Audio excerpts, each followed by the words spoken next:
Merci, cher ami. La parole est à Monsieur Razi Bentounes. 15 minutes, s'il vous plaît. Bonjour, mesdames et messieurs. Je suis très heureux d'être parmi vous aujourd'hui. C'est sûr que je ne vais pas avoir la manière et la façon de parler des politiques qui étaient avant moi, parce que je ne le suis pas. Je suis un technocrate qui a toujours cru aux chiffres, parler des chiffres, faire un vrai diagnostic, donner des solutions. Je peux enchaîner par ce qu'a dit Sidi Ahmed El-Ghazali, d'ailleurs, qui était Premier ministre quand j'étais étudiant à Alger et que j'ai suivi. Et aussi, c'est Morjane, qui était ministre alors que j'étais fonctionnaire en Tunisie, dans le privé. Je voulais commencer par le mécontentement, la dégradation de la situation financière et sociale et la non-respectabilité des États, de leur population, c'est l'état des lieux que Sidi Ahmed El-Ghazali avait dit, qui conduisent au terrorisme. Et que les États-Unis créent des monstres qui deviennent incontrôlables. Il est réel que les pays puissants créent des monstres. Mais pour les créer, il faut trouver la matière première. Où est-ce qu'on la trouve? On la trouve dans des pays, bien évidemment, qui n'ont pas su, probablement, bien gérer les affaires de leur État. C'est pour cela que mon intervention aujourd'hui, elle est à caractère beaucoup plus économique. Je vais essayer d'être bref parce que j'en ai fait quand même une vingtaine de pages, ce qui m'a pris beaucoup de temps pour parler de la situation. Et donc je commence par dire que la Tunisie est en train de vivre aujourd'hui une situation paradoxale qui décrit la persistance de la crise économique depuis ces 5 dernières années, malgré les changements observés au niveau des institutions politiques et l'évolution constitutionnelle depuis la révolution du 14 janvier 2011. Là, on a fait une rupture entre une ancienne constitution pour venir avec une nouvelle. En effet, cette évolution démocratique et politique ne s'est pas traduite, pour nous, économistes, par une amélioration de la croissance et du développement économique et social. De ce fait, la transition en Tunisie pourrait avoir un effet social qui est contraire à celui qui était prévu en raison de la montée des revendications dans le pays et de la forte dépendance vis-à-vis du budget de l'État et de la dette publique. La situation actuelle en Tunisie montre que le processus de transition politique n'est pas encore stabilisé et porteur de risques. Et il est certain que ce mouvement influencera la situation économique et en sera influencé à son tour aussi si on persiste dans la même politique qu'on est en train d'adopter, et je vais en parler. Nombreux sont les observateurs aujourd'hui de notre révolution qui s'accordent à dire, en pensant aux autres soulèvements populaires arabes, que la Tunisie, c'est le pays où le tout a commencé. Cette observation, même si elle est exacte, dans une très large mesure, mérite d'être complétée, en lui ajoutant peut-être c'est aussi le pays où tout reste encore à faire. S'agissant notamment de son avenir économique, politique et social post-révolutionnaire. Historiquement et généralement, il était admis que les révolutions et crises économiques vont de pair, qu'il existe souvent un rapport de causalité entre chute politique et récession économique. En d'autres termes, que les régimes politiques tombent. Pourquoi? Parce qu'économiquement, ils ne peuvent pas assurer, bien évidemment, à la majorité de leurs citoyens la survie ou tout au moins une vie décente pour obtenir une paix sociale.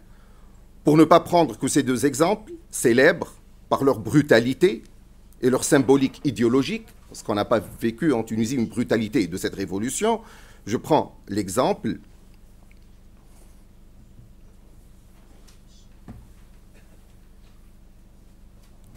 ce fut le cas de la Révolution française en 1789 et la Révolution bolchevique en octobre 1917. Ce fut aussi le cas de toutes les révolutions modernes qu'on avait assistées ces dernières 30 années, en Iran en 1979, Pologne 1989, ou la Roumanie la même année en 89, en passant par la Révolution des Roses en Géorgie en 2003 et la Révolution des Oranges en Ukraine en 2004, aussi celle des tulipes au Kazakhstan en 2005. Dans la légende médiatico-politique, ce qui s'est passé en Tunisie en janvier 2011 était la révolution du jasmin. Dans leur réalité sociologique, ces événements furent une révolte sociale ordinaire et tout à fait semblable à la crise de janvier 78, ainsi que celle de janvier 84 en Tunisie, qu'on avait pâtissé à l'époque la révolte du pain, phénomène qui avait d'ailleurs affecté à la même époque des pays comme l'Égypte et le Maroc, auxquels le Fonds monétaire international et la Banque mondiale n'avaient pas laissé de répit. Les révoltés tunisiens de janvier 2011 exprimaient principalement des revendications sociales et essentiellement leur droit au travail, à la dignité, à la liberté. Révolte sociale ou révolte politique, qu'importe finalement la qualification. Dans l'une ou l'autre hypothèse, on avait expliqué les événements de janvier 2011 comme étant une explosion sociale induite par une crise économique aiguë et par conséquent un taux de chômage atteignant à l'époque 30%, très élevé, touchant particulièrement les jeunes diplômés. La thèse que je vais m'efforcer aujourd'hui en 2 minutes de soutenir et d'étayer dans ma présente communication va à l'encontre, réellement à l'encontre de cette vérité établie ou de ce lieu commun. La question que je vais poser aujourd'hui et à laquelle je vais tenter de répondre en 7 ou 8 minutes qui me restent, est si la révolution dite du jasmin était en fin de compte que la conséquence de la réussite économique de la Tunisie. Je vais passer sur pas mal de paragraphes que j'ai écrits et je vais passer directement à l'économie de la Tunisie en 2010 pour vous donner une simple idée pour moi en tant que financier. D'ailleurs, de par ma formation, je suis docteur en pharmacie, donc j'ai appris à faire le diagnostic et à suivre réellement les médicaments, les ordonnances. J'étais formé sur les laboratoires, sur les bancs des labos, pas dans la vente. Et aussi par ma formation de financier, je suis aussi MBA, donc j'ai appris la banque. Et je suis un cadre qui a fait ses classes dans la banque et j'ai eu pas mal de responsabilités, ce qui me permet de voir peut-être dans ma présentation le côté diagnostic et le côté, bien évidemment, traitement, avec, bien évidemment, des précisions sur la situation économique. Sous l'Ancien Régime, la Tunisie n'était pas frappée directement par une crise financière, mais la forte récession des pays européens considérablement a affecté nos exportations et notre secteur manufacturier en 2009. Cette crise qui a tapé l'Europe, elle a eu une répercussion sur la Tunisie. À peu près 80% du marché des exportations tunisiennes qui étaient touchées. Une reprise économique a été amorcée en 2010 avec une croissance estimative du PIB de 3,7%, qui était aussi favorisée par la dépréciation du dinar, laquelle ait stimulé les exportations industrielles du pays vers la zone euro. Ce que je veux dire par là, qu'en 2010, réellement, la Tunisie n'avait pas des problèmes en interne, bien qu'aujourd'hui on parle de chômage, on parle de mal répartition des richesses au niveau des régions, tout ça existe, mais ce n'était pas la vraie cause pour qu'on puisse vivre une crise économique qui va nous faire arriver à cette révolution. Les chiffres parlent d'eux-mêmes. Aujourd'hui, l'inflation qui s'est accrue en moyenne de 4,5% en 2010, les prix des produits alimentaires et pétroliers subventionnés ayant été augmentés en vue de maîtriser le budget de compensation, le déficit courant a augmenté, passant de 2,9 en 2009 à 4,8 en 2010, en raison de la reprise du secteur commercial, dans le cadre de laquelle la croissance des importations est passée à 17,5% contre des exportations qui étaient à 12,6%. Tandis que les recettes touristiques, à l'époque, elles avaient stagné. En janvier 2011, au moment où certains médias étrangers, notamment français, relayaient la propagande de Facebook sur des lingots d'or embarqués dans un avion présidentiel, dormaient dans les coffres de la Banque centrale en Tunisie, c'était sous la gouvernance de Setoufik Bakar, la maudite somme de 5,8 milliards de dinars. Ces 5,8 milliards provenaient de la privatisation de Tunisie Télécom à l'époque qui était de 3,2 milliards, mais il restait 2,4, et un excédent budgétaire sur l'année 2010.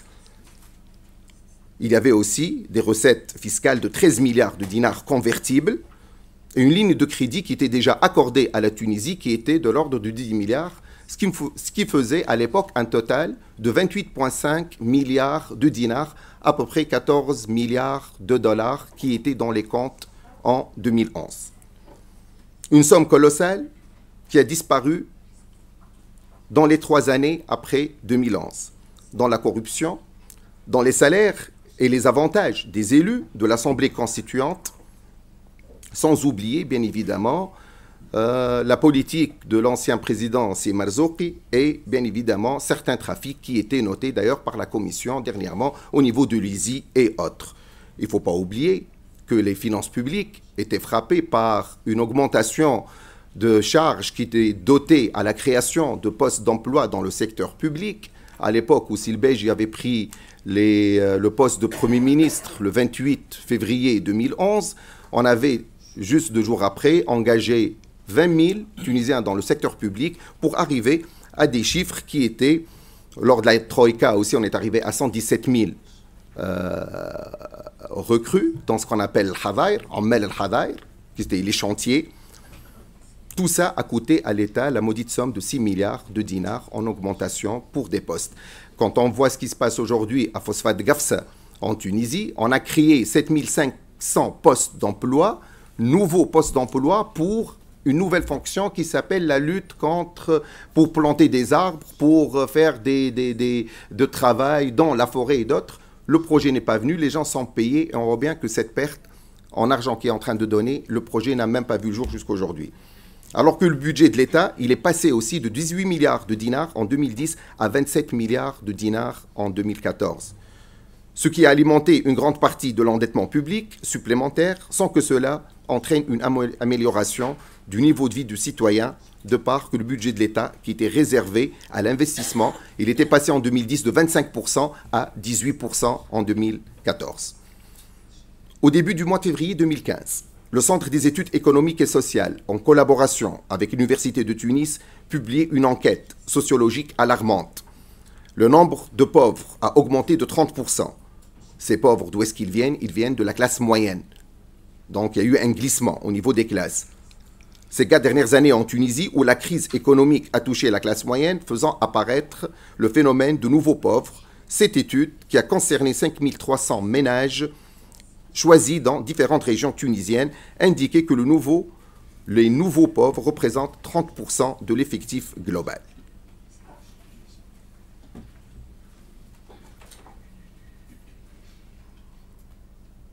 Je vais essayer de passer pour... Je suis dans les temps encore? Pour conclure, oui. Non, il me reste encore 2 minutes pour ajouter d'autres informations. Aujourd'hui, le diagnostic qu'on a fait, mais vous allez le voir, il va être écrit. Où sommes-nous aujourd'hui en termes de croissance?